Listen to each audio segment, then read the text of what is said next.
Paz, Senhor, irmãos, tudo bem? Hoje já estamos no terceiro capítulo de João, né? E esse capítulo de João é fantástico, irmãos. Mais um capítulo.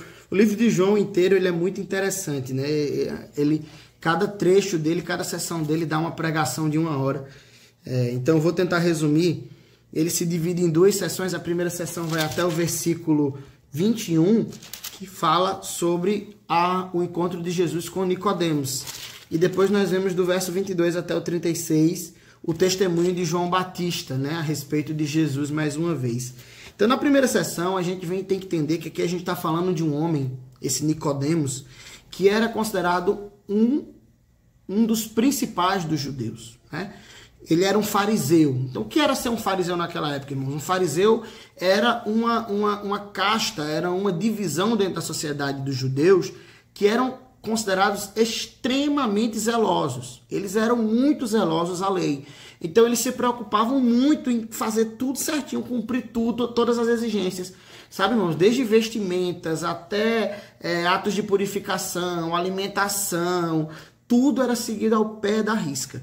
E Nicodemos não era apenas um fariseu, mas ele era um fariseu que tinha tido uma carreira inteira, irmãos, de estudos, de diplomas, de cursos, de conhecimento, para que ele fosse crescendo dentro dos fariseus até alcançar o lugar que ele participava, que era o Sinédrio. O Sinédrio, irmãos, naquela época, para os judeus, era parecido com o que hoje é o Senado brasileiro, certo? Então era um lugar onde os principais judeus eles se reuniam e eles tinham esse papel de julgar as causas, de estudar, de serem zelosos com a palavra. Então pensem no Nicodemos como uma pessoa que tinha um currículo inteiro pelas costas, como um cara que tinha muito estudo e que tinha uma vida, irmãos, ilibada, porque ele era um fariseu dos principais do Sinédrio.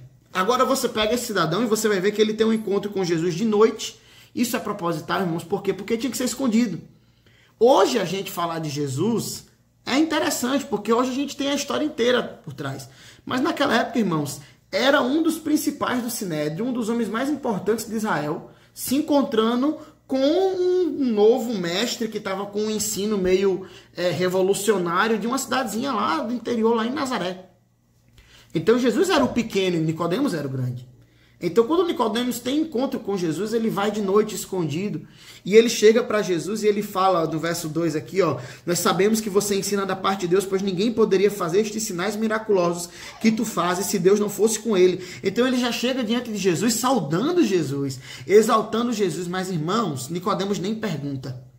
Jesus já vem no verso 13 e fala para ele: em verdade eu te digo, que quem não nascer de novo não pode ver o reino de Deus. Nossa, irmãos. Sabe, Jesus já entendeu, já leu a mente de Nicodemos, já sabia o que Nicodemos queria conversar.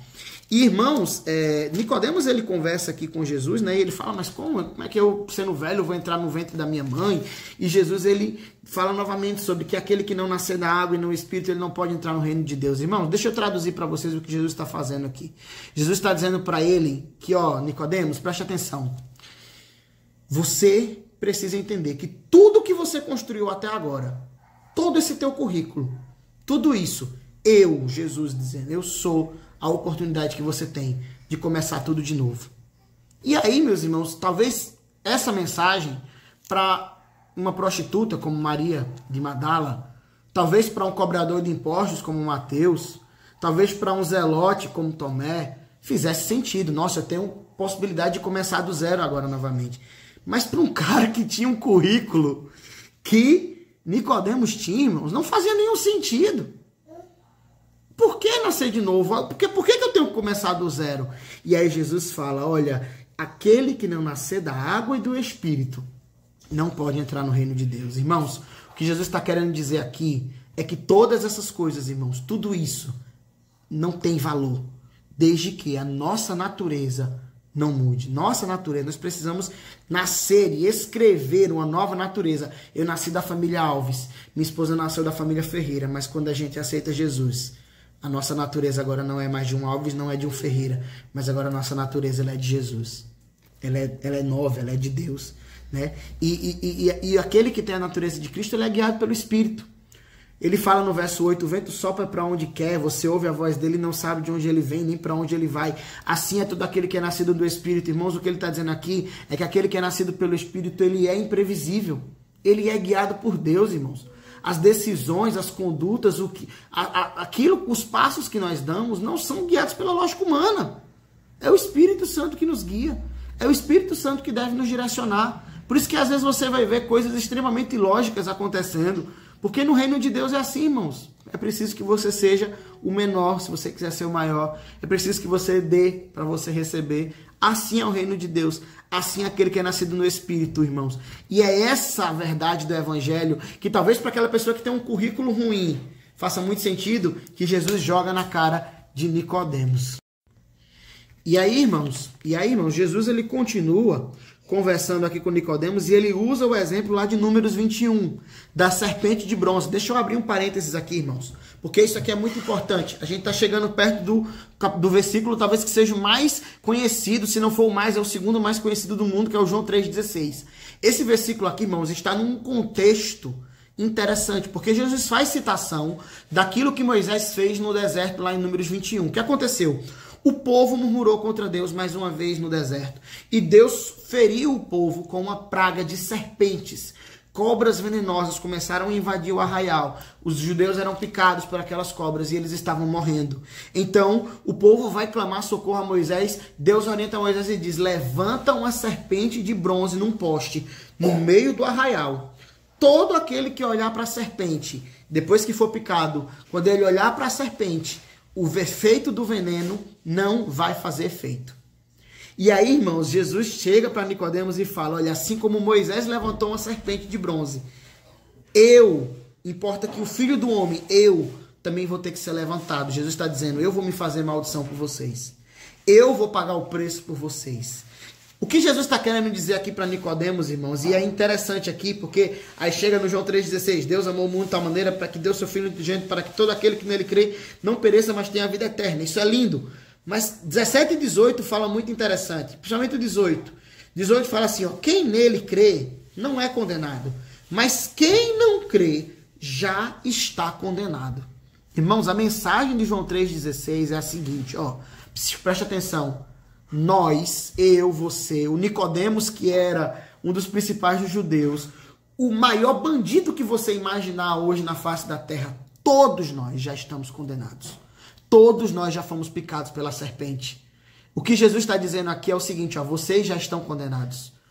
Eu não vim aqui para condenar vocês, não. Vocês já estão condenados. A condenação já está imposta para vocês pelo pecado que vocês cometeram, pela natureza pecaminosa de vocês. Mas eu, Jesus, vim aqui para dar um caminho. Aliás, para dar o caminho. Se vocês olharem para mim, se vocês lançarem sobre mim a fé de vocês, se vocês crerem, preste atenção, vocês vão ter salvação. Vocês não vão mais provar do efeito do veneno. Irmão, isso aqui é fantástico demais, cara. Porque Jesus chega para um cara que tinha um currículo ilibado e fala para ele, preste atenção, Nicodemos, eu não vim trazer condenação, a condenação já está imposta, inclusive para você, que acha que faz tudo certo. Já está imposta a condenação, eu vim trazer salvação. Importa que o Filho do Homem seja levantado, irmãos. Amém? Essa é a mensagem. E que ensino maravilhoso que Jesus deixa nessa conversa com Nicodemos.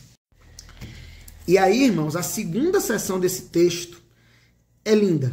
Verso 22 a verso 36 fala de mais um testemunho de João Batista. Aliás, todo mundo que lê João vai entender o que eu estou falando, vai se apaixonar por João Batista. Porque João Batista, ele era surreal, irmãos. Aqui o que estava acontecendo era o seguinte. Pensem comigo, João Batista era o grande profeta que estava arrebatando multidões com um discurso revolucionário naquela época. O João Batista tinha muitos seguidores e estava batizando. As pessoas iam até o deserto para ouvir João Batista e ser batizado por ele no Rio Jordão. Aí chega Jesus. Jesus é batizado por João Batista. Vocês viram isso no capítulo 1. E aí João dá testemunho de João Batista, de Jesus, dizendo que Jesus é o Filho de Deus. E agora, irmãos, aqui nesse capítulo 3... os discípulos de João Batista vão até João Batista e dizem, ô João, presta atenção, João. Não tem aquele mestre que você batizou um dia desse aqui? Que você deu testemunho dele?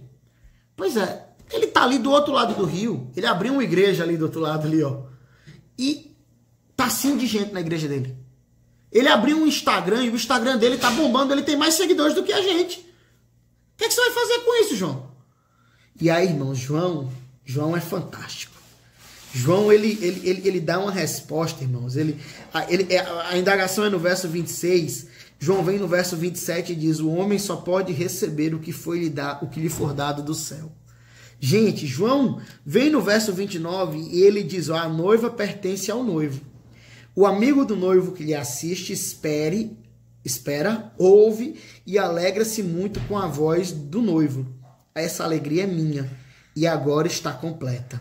E aí no verso 30 ele vem e fala: ó, é necessário que ele cresça e que eu diminua. Nada, irmãos.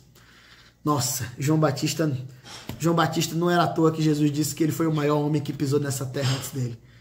Irmãos, o que João está dizendo é o seguinte, ó, igreja, você que está pregando o evangelho de Jesus, você que está preparando as pessoas para a volta de Jesus, você que está tentando levar pessoas para Jesus, presta atenção, irmãos, você, nesse papel, a igreja é o amigo do noivo. Sabe, irmãos, não cabe competição no reino de Deus. Não cabe, tire isso da cabeça. Ah, porque na igreja tal é melhor, porque na igreja tal é melhor. Ei, só tem um que a gente deve achar melhor, que é o noivo. João está dizendo, eu não sou o noivo, eu sou o amigo do noivo. Eu vim aqui, eu preguei, eu preparei o caminho, eu preparei a noiva. João preparou o povo para receber o noivo que era Jesus. João disse, agora que eu estou ouvindo que o noivo chegou, eu me alegro e entrego a noiva para ele. O que João está dizendo é o seguinte, ó, eu tenho mais é que diminuir para que ele cresça. Ah, irmãos, como a gente precisa dos ensinos de João nos dias de hoje. Como a gente precisa, irmãos. A gente precisa entender que a nossa função é preparar a noiva, é equipar a noiva. Sabe, isso que a gente está fazendo aqui, esse vídeo que a gente está gravando, irmãos, não é para que o nome de ninguém seja exaltado, não. É só para preparar a noiva. É para que vocês, como noiva, que as pessoas que aqui assistem, irmãos, tenham a consciência de que o reino de Deus está chegando. E nós estamos preparando a noiva para esse reino. Mas o maior é Jesus. E João fala, eu não tenho nada que no céu não me foi dado, irmão. Nenhum pastor é dono de nenhuma ovelha, nenhum líder é dono de nenhuma ovelha, irmãos. A gente só toma de conta daquilo que o Pai dá, que os céus dá pra gente. Se Deus nos dá, amém. Se Deus não nos dá, amém também. A obra é dele. Amém, irmãos? Leva essa consideração para a tua vida. João é fantástico. Olha, quanto mais você lê João, você se apaixona por Jesus, mas você também se impressiona com João Batista. Fica com essa meditação hoje, irmãos. Deus abençoe.